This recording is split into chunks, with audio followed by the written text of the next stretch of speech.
The Academy of Motion Pictures, Arts, and Sciences has developed a new inclusion requirement for Oscar-nominated films.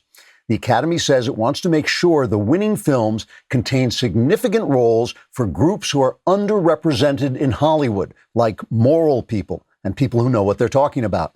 The new inclusion rule is a reaction to the Oscar So White controversy that erupted in 2015 after it was discovered that even though black people were winning Oscars at a rate representative of their numbers in the general population, Will Smith had been passed over for that crappy film Concussion no one saw, and his wife was going to make a big racial stink about it.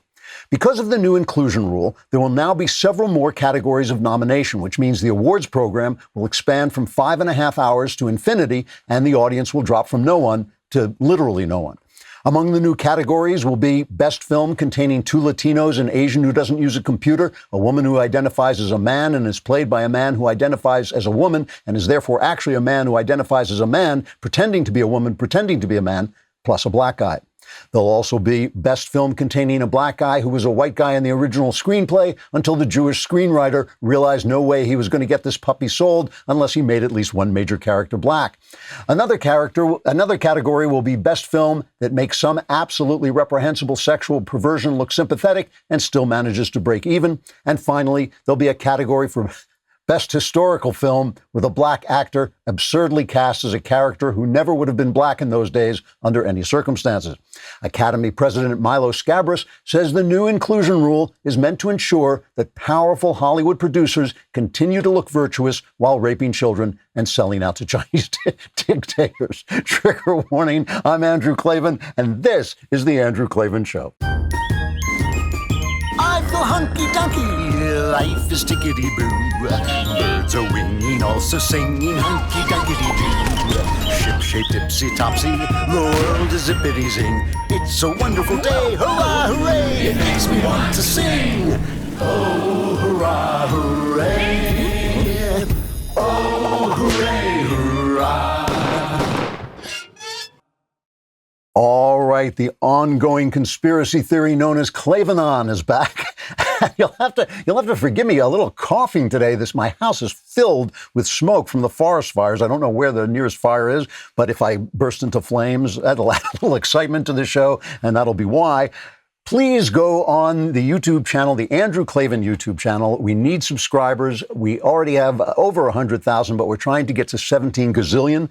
And if you subscribe and if you send in a comment, and the comment is incredibly stupid, we'll consider it to have raised the level of conversation on our show, and we'll read it on the air. We have one today from Com Tony, who reports, he says, I recently met a girl on a dating site who had a lot of leftist and Marxist slogans in her bio. She had a photo of herself with dyed green hair and the BLM fist. The first message I sent her was Klavan in all caps. When she messaged me back, her photos magically changed to photos of a beautiful blonde woman in Trump 2020 was now written in her bio. That's a true story, and that has been reported repeatedly happening all throughout the dating apps that I run. ZipRecruiter, you want to use ZipRecruiter. Why? Because you don't want your show to look like this, right? You actually want to hire talented people who know what they're doing. ZipRecruiter is an employment marketplace for job seekers and employers. ZipRecruiter sends your job to over 100 of the web's leading job sites, but they don't stop there with their powerful matching technology. ZipRecruiter scans thousands of resumes to find people with the right experience and actively invites them to apply to your job. ZipRecruiter makes hiring efficient and effective. I'm just anticipating my hilarious jokes. ZipRecruiter makes hiring efficient and effective with features like screening questions to filter candidates and an all-in-one dashboard where you can review and rate your candidates. ZipRecruiter is so effective that 4 out of 5 employers who post on ZipRecruiter get a quality candidate within the first day. Do not let your workplace look like this, where my producer is off Xeroxing his backside and spreading it around. Signed right now to try ZipRecruiter for free. My listeners can go to ZipRecruiter.com/Klavan. That's ZipRecruiter.com/KLAVAN. They actually spell email Klavan in the copy, ZipRecruiter.com/Klavan. ZipRecruiter, it is the smartest way to hire, or at least smarter than the way we did it here. Now, I've mentioned this before, but I'm often asked some version of the question, how can I stand up against the leftism being foisted on me by my superiors? Either it's from a student trying to get through a class taught by a screaming Marxist who fails everyone who disagrees with him, or it's a Facebook user who's listening to his friends insult America and Donald Trump, or, as in the mailbag yesterday, someone whose employer has begun the hateful, stupid, and racist diversity training that is used to spread the hateful, stupid, and racist philosophy of the academic left. In all these questions, the unspoken clause is without consequence. How can I stand up to my professor without getting a lower grade? How can I speak out on Facebook without losing friends? How can I disagree with diversity training without losing my job? And I have to be honest and tell you, I no longer know how to answer these questions 100% correctly, as is my wont. So many of them come from the same conservative people who say the country is on the very brink of destruction, that freedom itself is on a knife's edge. But if that's true, doesn't that mean you're required to speak up, to show some courage, to take a risk, even to take a loss?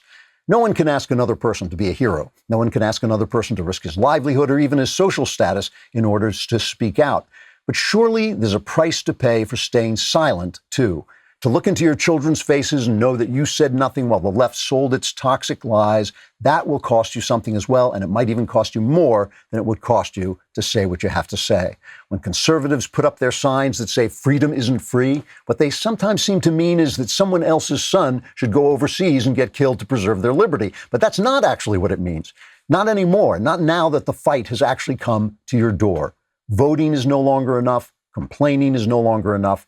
I think this is what Ronald Reagan once called a time for choosing. And whatever choice you make, there is going to be a price. You know, the thing is, a lot of this is about who speaks. A lot of it is about who speaks and who stays silent. Because nothing that's happening in this country, not a single thing that's happening in this country, would be so bad if it weren't for our miserable news media. Truly, and there are entertainment media as well. If it weren't for the mainstream media, nothing would be this bad. You know, it's par for the course that politicians lie and accuse each other and do hypocritical things on both sides.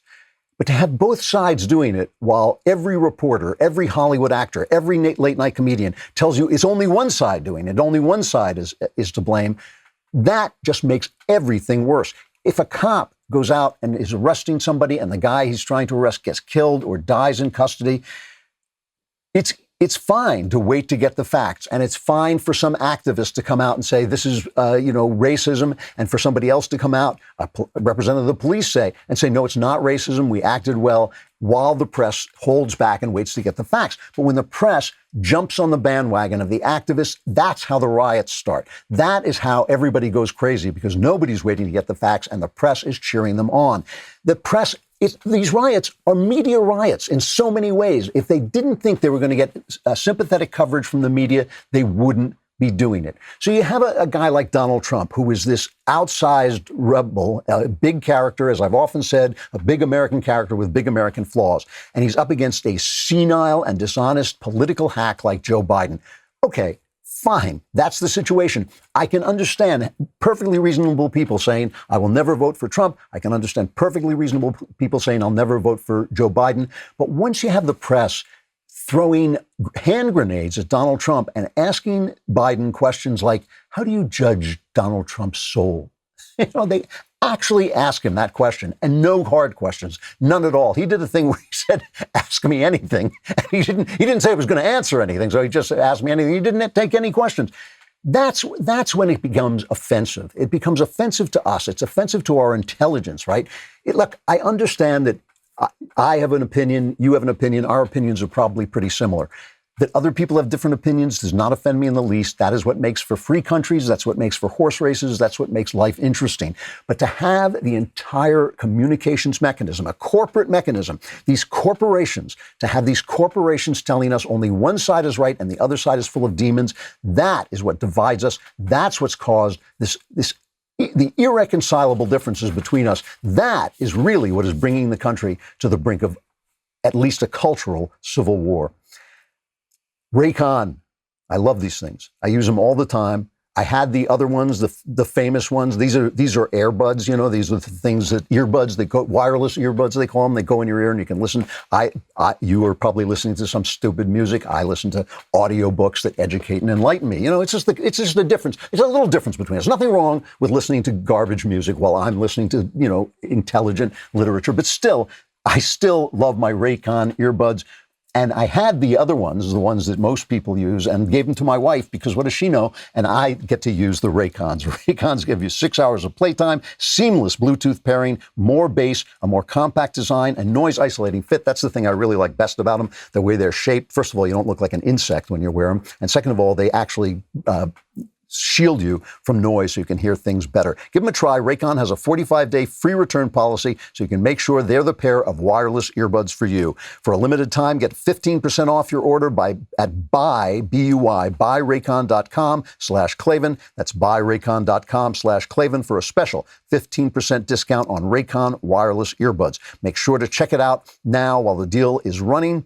Buyraycon.com/Klavan. And if you tap them 3 times, they tell you how to spell Klavan. They don't really. I'm making that up. But I'm not making this up. It's Kayleigh. There are no easy things.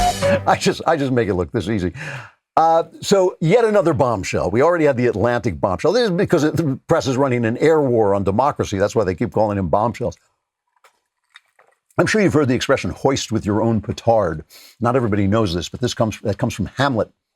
A petard was a bomb, and it was basically making fun of terrorists who blow themselves up. If the bomb goes off, you are lifted off the ground by your own petard. Well, the press is continually being hoisted with its own petard. They constantly have these bombshells that just make them look bad. So Bob Woodward has a new book out. It's called I Hate You, Donald Trump, So Much That I'll Say Anything. That's what it's called. I Hate You, Donald Trump, So Much. Actually, I think it's called Rage. Is that what it's called? I'm not sure whose rage it is. Anyway, the press has jumped on this one particular thing that Trump said about the Chinese flu. Here's the exchange. It was on tape. Here's the exchange with Bob Woodward. Now it's turning out it's not just old people, Bob. Just today and yesterday, some startling facts came out. It's not just older. Yeah, exactly. Young people, to plenty of young people.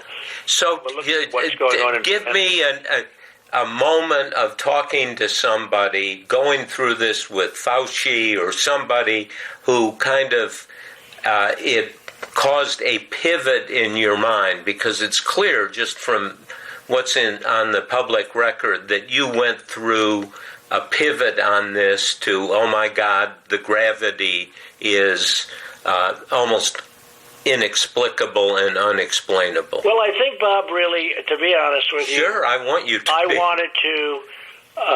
I wanted to always play it down. I still like playing it down. Yes, because I don't want to create a panic. Okay, so now this is Trump lied, people died, right? Trump didn't tell us, we're all, if we would all have just sheltered in place right away, if Trump had only come out and said, but he played it down. Now, what nobody seems to be talking about, I mean, maybe people on the right are finally catching on, because we're always a little bit behind what they're doing, because they're always bringing out one bombshell after another, because they're running an air war on democracy. Trump said this out loud in March to Jim, look at me, I'm Jim Acosta, okay? Acosta made the same charge, you're playing this down, and Trump said, I know this is bad. I only had to look at the numbers in China before the quote I'm going to play, the clip I'm going to play. He said, I know the numbers are bad. It's been devastating in China. And then this is what he said. This is cut 3. This is in March. I want to be positive. I don't want to be negative. I'm a positive person. Somebody said, I wish you'd be more negative. They literally have that. It's in one of the wonderful newspapers today. I wish you'd be more negative. Well, this is really easy to be negative about. But I want to give people hope, too. I'm a cheerleader for the country. We're going through the worst thing that the country's probably ever seen. Look, we had the Civil War. We lost 600,000 people, right? Here's the thing. Had we not done anything, we would have lost many times that. But we did something, and so it's going to be hopefully way under that. But, we lose more here potentially than you lose in world wars as a country. So there's nothing positive, there's nothing great about it, but I want to give people in this country hope.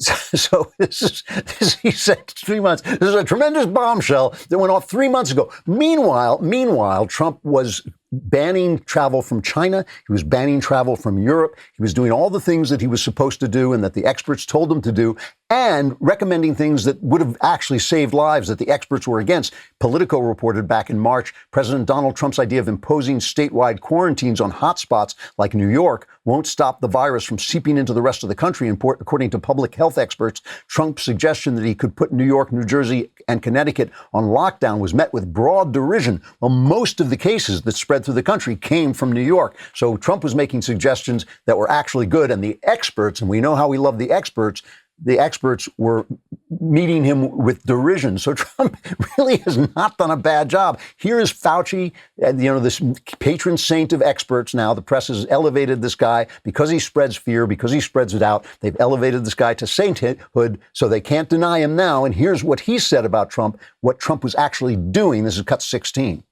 The first and only time that Dr. Birx and I went in and formally made a recommendation to the president to actually have a, quote, shutdown in the sense of not really shutdown, but to really have strong mitigation. We discussed it. Obviously, there would be concern by some that, in fact, that might have some negative consequences. Nonetheless, the president listened to the recommendation and went to the mitigation. And Fauci said that there was no discrepancy, but because remember, nobody knew anything. People didn't know what was going on. He said there was no discrepancy between what Trump said to the public and what he knew. This is cut 17. I may not be tuned in to the right thing that they're talking about, but I didn't really see any discrepancies between what he told us and what we told him and what he ultimately came out publicly and said. I didn't get any sense that he was distorting anything. I mean, in my discussions with him, they were always straightforward about the concerns that we had. We related that to him. And when he would go out, I'd hear him discussing the same sort of things. So again, none of this would be bad. The politics of it wouldn't be bad if the press weren't all on one side.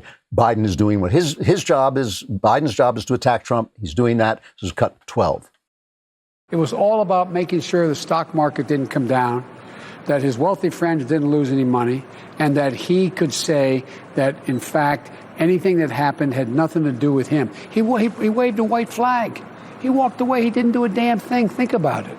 Think about what he did not do. And it's almost criminal. Every single thing that Biden has recommended Trump has done before him. Every single thing in Biden's plan is Trump has already done. Biden's plan is to do what Trump has already done. So it's nonsense, but fine. That's his job. His job is to attack Trump. It's the press loading, piling on. And here is a quick montage we put together of Nancy Pelosi, Andrew Cuomo, and CNN, Anderson Cooper and their doctor on CNN, talking about the pandemic back in the day. Speaker Nancy Pelosi told me she came here to Chinatown to combat fear. That's what we're trying to do today, is to say everything is fine here. She understands people are concerned about China. But that shouldn't be carried over to Chinatown and San Francisco. I hope that it's not that, but all I can say is I'm here. We feel safe and sound, so many of us coming here. Preparedness is always the best practice, and that's what we do here in New York. At the same time, we have to keep this in perspective. There is no reason to panic. There's no reason to have an inordinate amount of fear about this situation. Half of the people in America do not get a flu shot, and the flu right now is far deadlier. So if you're freaked out at all about the coronavirus, you should be more concerned about the flu, and you can actually do something about it and get a flu shot. 15,000 people roughly have already died of the flu this season. A couple years ago, 60,000 people died of the flu.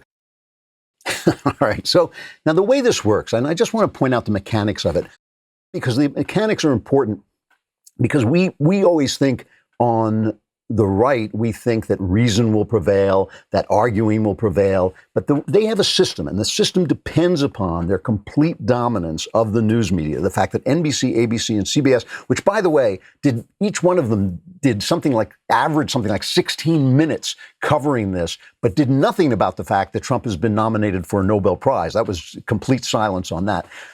What happens is they say these things. They say, oh, Trump called dead soldiers suckers. which really does not seem to be a true story. This seems to have been debunked by anyone willing to come out and name himself. The story has been debunked by all these anonymous sources who've been selling lies to the press since Trump was elected. All of those anonymous sources, they say it's true. So that made The Atlantic look ridiculous. They say these things. We disprove them, or at least show, like in this case, Trump probably did. I think he did say a couple of things that he shouldn't have said. It's going to be gone right away. It's going to disappear. He should have said, no, this is a serious situation right away. I'm not arguing about that. He shouldn't have said it, but he has already said, yes, I'm acting as a cheerleader for the country. I'm trying to give people hope. This is not a new story. It's an old story.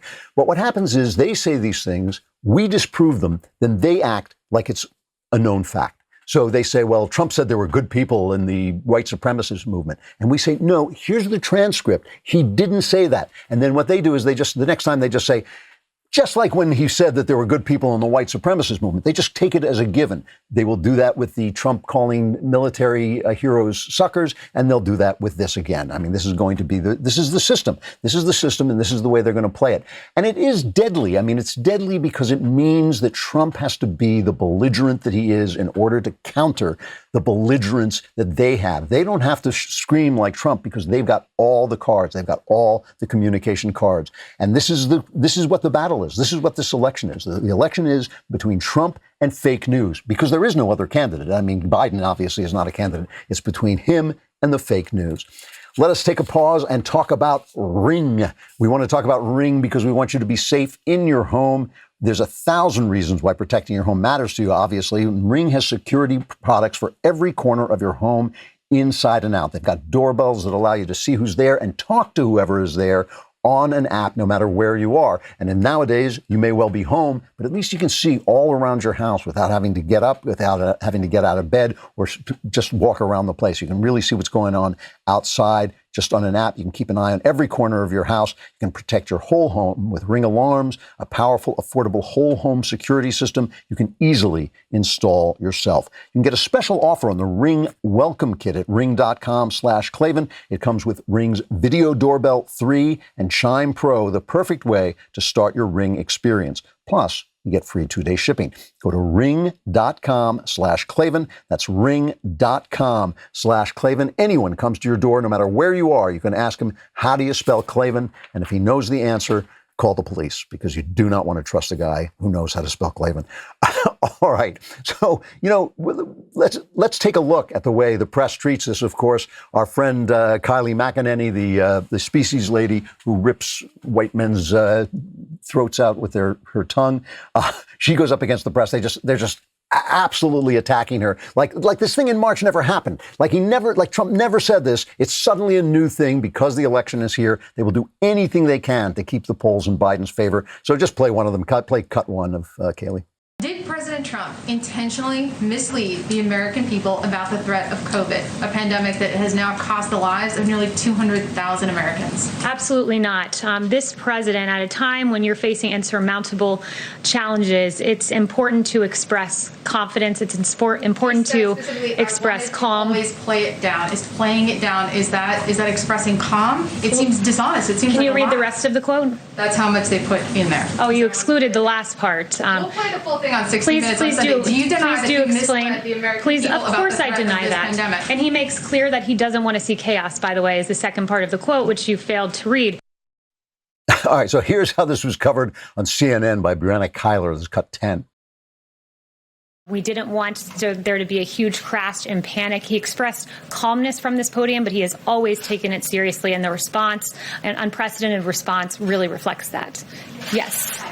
So thanks, Kayleigh. I wanted to ask you about the AstraZeneca trial. So does that throw a spanner in the works that they've halted those trials in terms of getting a vaccine? All right. That was a press secretary at the White House lying. Well, that's fair. I think that's fair. That's listening to both sides. And I have to play this only for the comic value. One more cut of the press covering this. This is Carl Bernstein. I love Carl Bernstein. Had one moment in the sun when basically riding on Woodward's back, they managed to bring down a president they hated after covering up the same paper, the Washington Post, covering up for John F. Kennedy and all the corrupt things he was doing. They went after Nixon because he had ruined their favorite communists. That's why they didn't like Nixon, because Nixon went after the communists and they were communists, so they didn't like him. And here's Carl Bernstein. I call him Carl worse than Watergate Bernstein, because every time he opens his mouth, it's worse than Watergate. This is cut 11. It's going to be very hard to see how this cannot be addressed by Republicans in particular and their candidate for president of the United States. The last time this happened, during the end of Nixon's presidency, the Republican leadership, including Barry Goldwater, the 1964 nominee of his party for president, went to the White House and told Nixon he had to resign. And the facts here are even graver than in Watergate. I want to play a drinking game where every time he says something is worse than Watergate, I take a drink. And the question is, will he bore himself to death before my liver falls out? Meanwhile, the big problem they really have is that Trump is actually running against somebody. Nobody wants to talk about it, but he's running against Joe Biden. Here's his latest comment. This is cut 7. And what makes his wild claims and hopes, he now hopes we don't notice what he said or won't remember. And when he does follow through, or doesn't do when follow through, the exact opposite. Huh? Also, by the way, I think they're accusing Trump of underplaying the flu, but I think Biden actually has the flu. This is cut 6. He promised. Then candidate Trump going to do starts announcing some additional. Today, I'm announcing.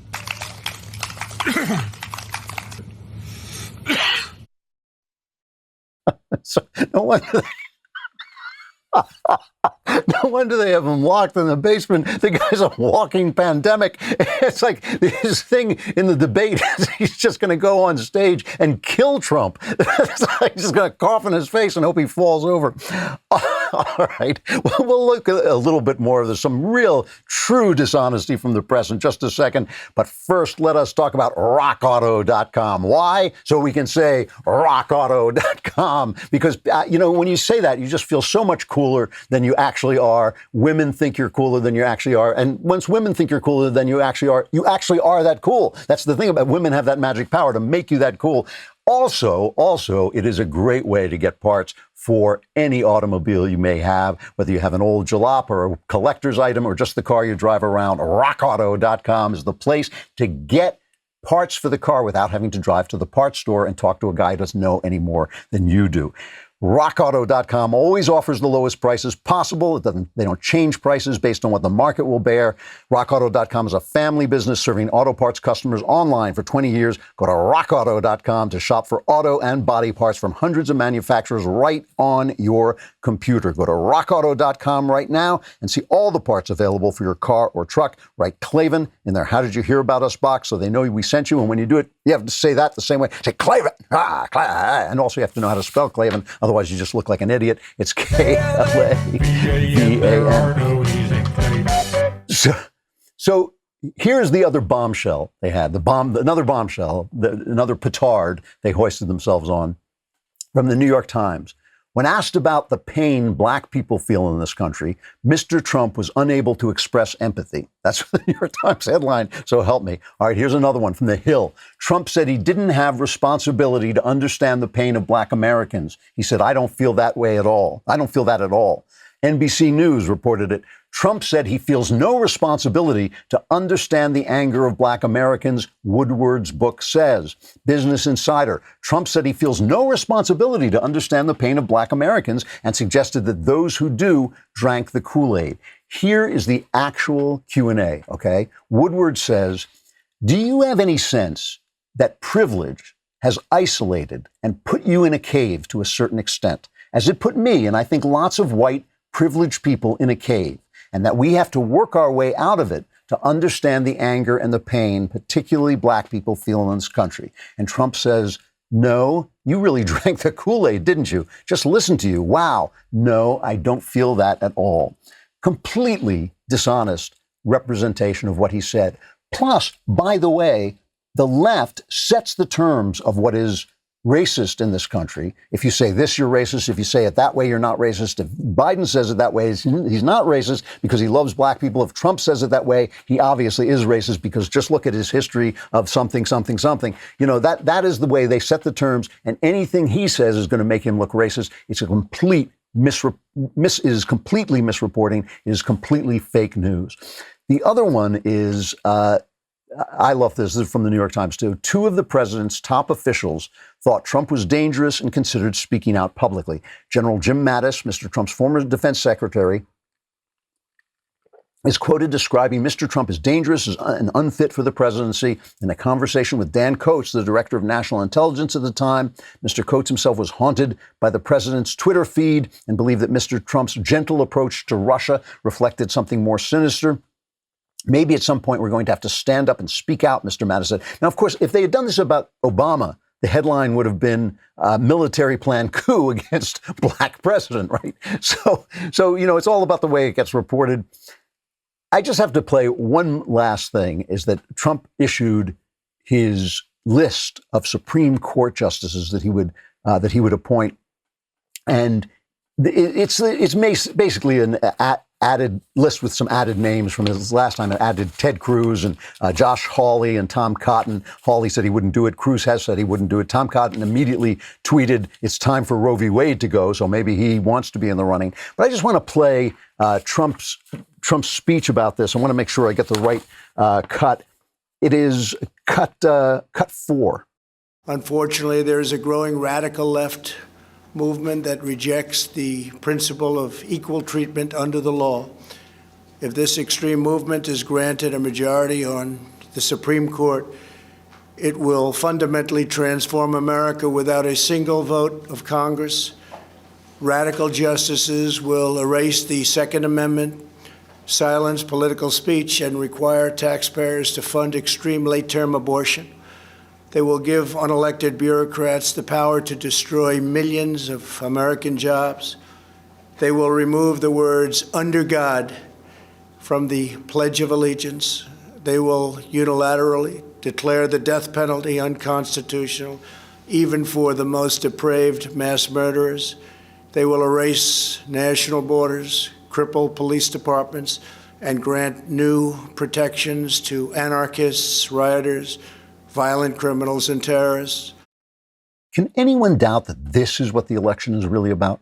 That this is what the election is really about, the country, the State of the Union? It's not really about these bombshells. These bombshells are distractions. They're little explosions they set off to distract you from that, the culture, the country, our history, our traditions, everything the left is trying to destroy.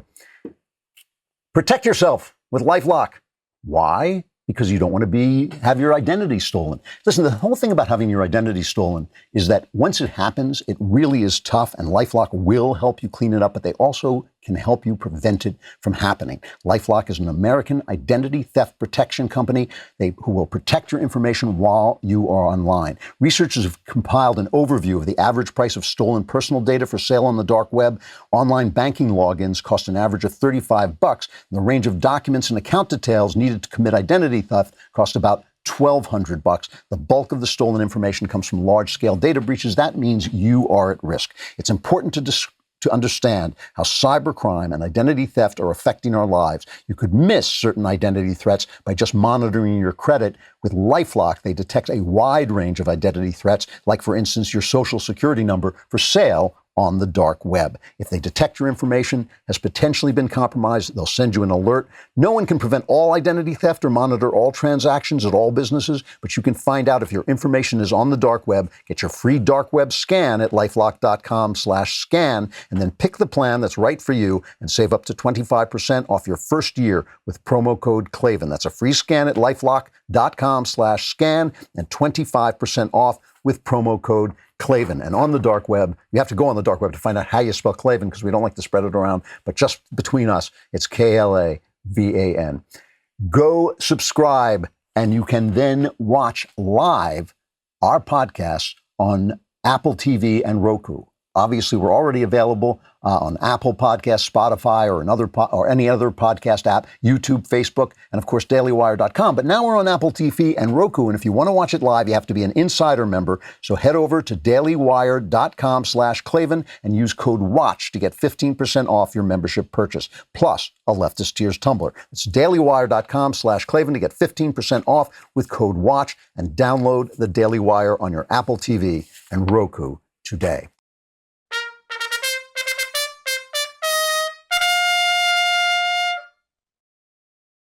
All right, as you know, we bring you tomorrow's news today here, and one of the things we do a lot is we find people who are really talented and really heading to the top, and we get them to you early. Jordan Peterson was here when he had 600 hits on YouTube. Candace Owens, the same. Michael Knowles, all right, that was a mistake.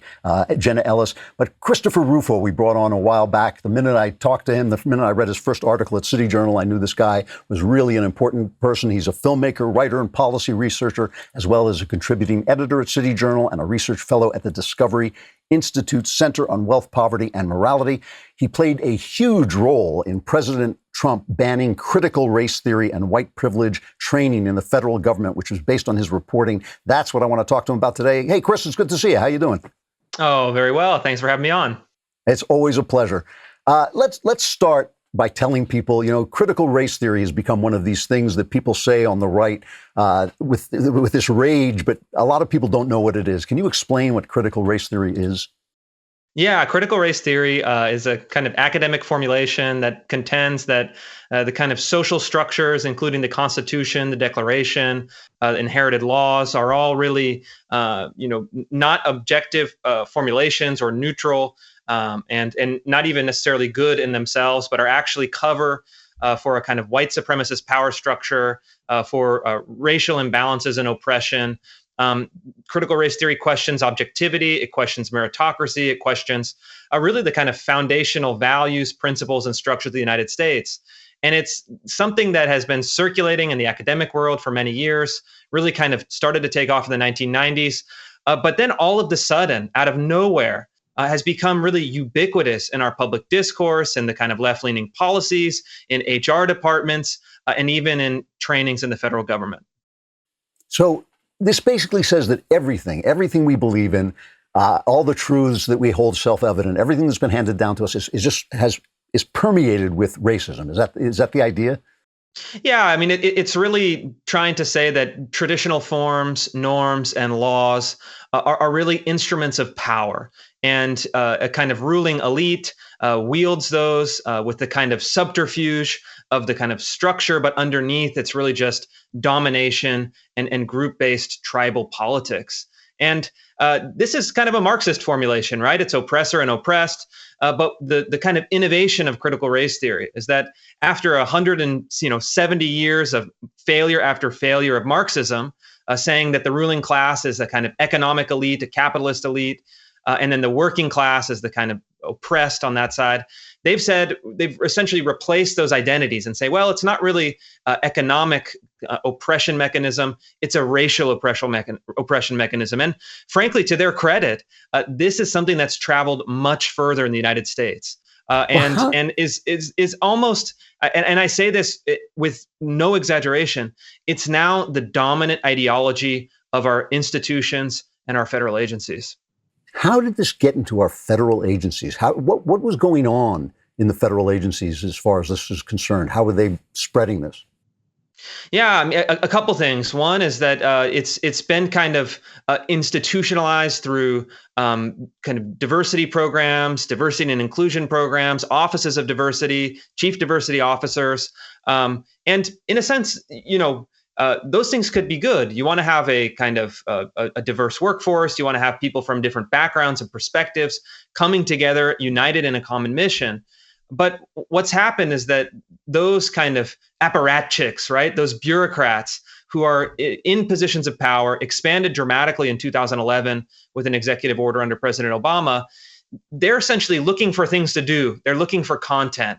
And what they've done is that they've created a pipeline from academia into the federal bureaucracy where they're essentially laundering in these awful, flimsy, low-effort ideas and then creating kind of derivative HR products out of them.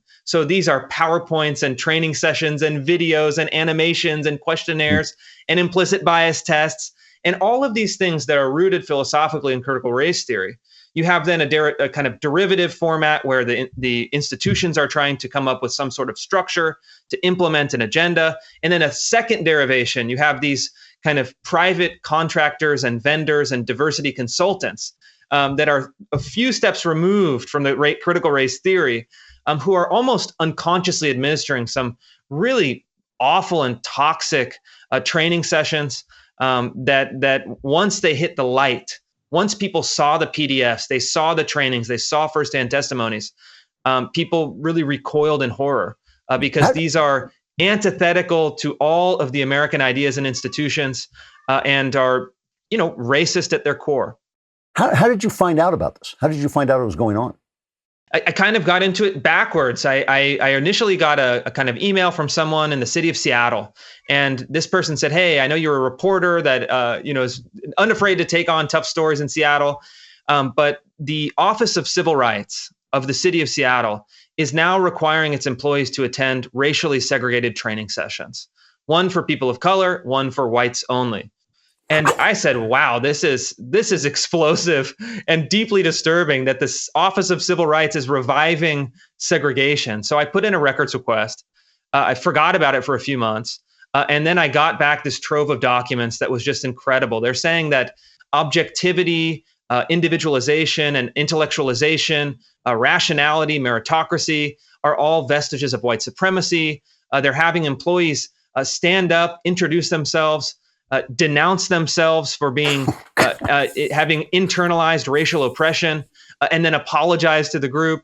And once I broke that story, it opened the floodgates.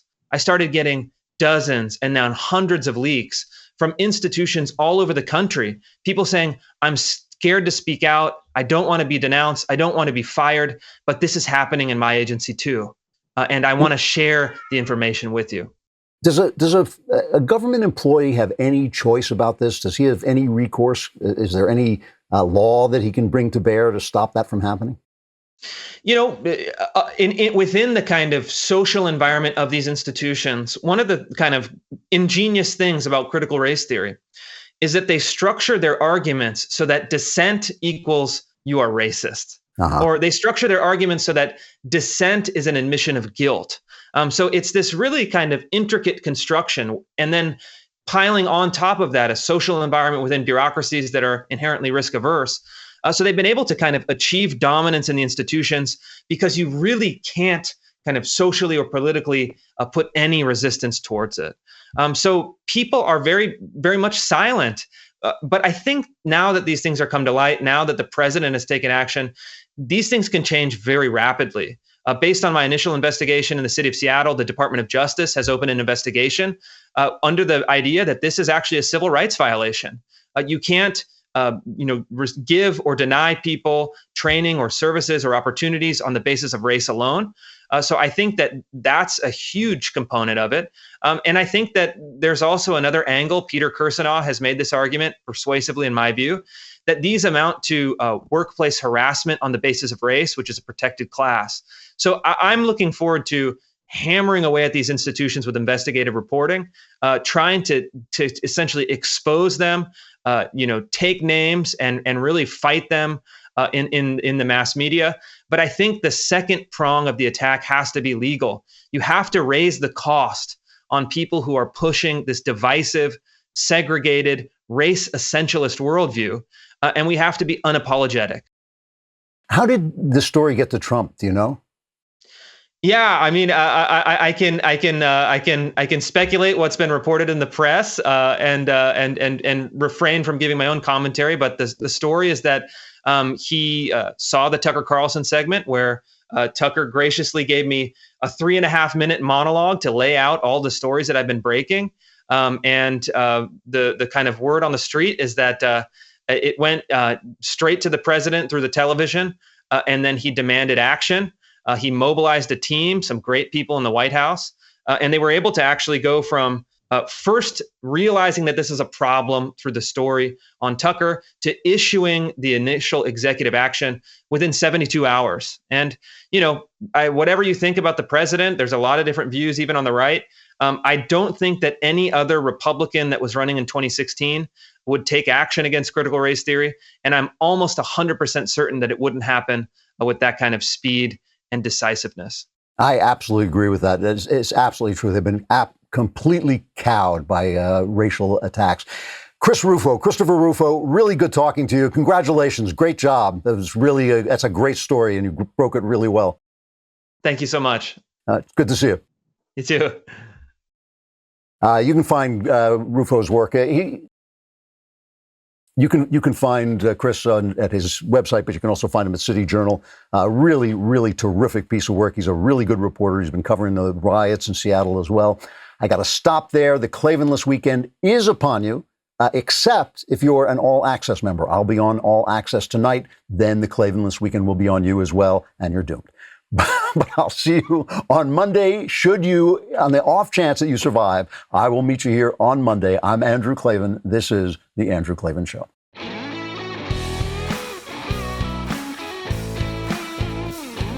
The Andrew Klavan Show is produced by Robert Sterling. Executive producer, Jeremy Boring. Our technical director is Austin Stevens. Supervising producer, Mathis Glover. Assistant director, Pavel Wadowski. Edited by Adam Sayevitz and Danny D'Amico. Audio mixed by Robin Fenderson. Hair and makeup, or head and makeup, is by Nika Geneva. Animations are by Cynthia Angulo. Production assistants, McKenna Waters and Ryan Love. The Andrew Klavan Show is a Daily Wire production. Copyright Daily Wire 2020. If you prefer facts over feelings, aren't offended by the brutal truth, and you can still laugh at the insanity filling our national news cycle, well, tune in to The Ben Shapiro Show. We'll get a whole lot of that and much more. See you there.